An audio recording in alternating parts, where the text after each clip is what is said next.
নিজের যে ছোট ছোট শখ ইচ্ছাগুলো নিজের টাকাতেই পূরণ করার আমি চেষ্টা করি। সব সময় কারো কাছ থেকে চাইতে আমার একদমই ভালো লাগে না। না, আমি কোনো চাকরি করি না বা আমার কোনো ইনকামের সোর্সও নেই, তাও যেটুকু আমার হাত খরচা সেটা থেকেই আমি নিজে কেনাকাটা করার চেষ্টা করি, মানে নিজের শখ পূরণ করার চেষ্টা করি। আজ সেরকমই একটা ইচ্ছা তোমাদের সাথে শেয়ার করতে চলেছি। বেশ অনেক দিন দিয়ে জিনিসটা আমি দেখছিলাম, নেওয়ার সাহস হয়ে উঠছিল না, দামটাও বেশি। তো হঠাৎ করেই মনে হলো অর্ডার করেই দিই, যা হয় হবে, দেখা যাক জিনিসটা কেমন আসে। অনেক আগ্রহ নিয়ে জিনিসটা খুলছি, আর এদিকে দেখো বৃষ্টির মধ্যে এসেছে আর কাদার মধ্যে লেপটালেপটি হয়ে আছে প্যাকেটটা। দাঁড়াও, আগে ভেতরেরটা বের করে এই কাদা মাখানো পেটিটা ফেলে দিয়ে আসি।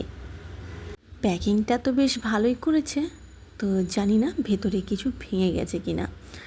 আশা করছি ভাঙেনি, কেননা নড়িয়ে দেখে নিলাম কোনো কিছু আওয়াজ পাওয়া যাচ্ছে না। বেশ ভালো করেই প্যাকিং করে দিয়েছে। এই যে এই গ্লাসের জারগুলো, আমার ভীষণ ইচ্ছা ছিল এরকম গ্লাসের জার নেওয়ার, তো সাইজটা আমি ছোট নিয়েছি। এরপর এবার আর একটু বড় সাইজে নেওয়ার ইচ্ছা আছে। দেখতে কিন্তু ভীষণ কিউট। দাঁড়াও তোমাদের বের করে দেখাই। এই যে এখানে 3টে বক্স আছে, একটা বক্সের মধ্যে 3টে করে জার আছে।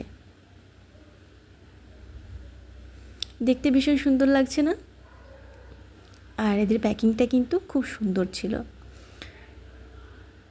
বেশ কিউট দেখতে জারগুলো। গোটা গরম মশলা, কাজু, কিশমিশ বা যে কোনো কিছু রাখলে রান্নাঘরটা কিন্তু ভীষণ সুন্দর লাগবে। তো আমি যখন অর্ডার করেছিলাম একটা র্যাকের মতো ছিল, যেখানে এই 9টা গ্লাস জার রাখা ছিল। তো এখন দেখছি শুধুমাত্র এই গ্লাস জারটাই এসেছে, ওই র্যাকটা আসেনি। আবার হয়তো আলাদা করে ওই র্যাকটাকে অর্ডার করতে হবে। তবে যাই হোক, আমার কিন্তু ভীষণ পছন্দ হয়েছে এই গ্লাস জারগুলো। তবে খুব সাবধানে ব্যবহার করতে হবে। নিজের টাকায় জিনিস কিনে খুব আনন্দ পেয়েছি, কাউকে কোনো কৈফিয়তে দিতে হবে না, কেন নিয়েছো, কত দাম, ব্লা ব্লা ব্লা, আরও অনেক কিছু।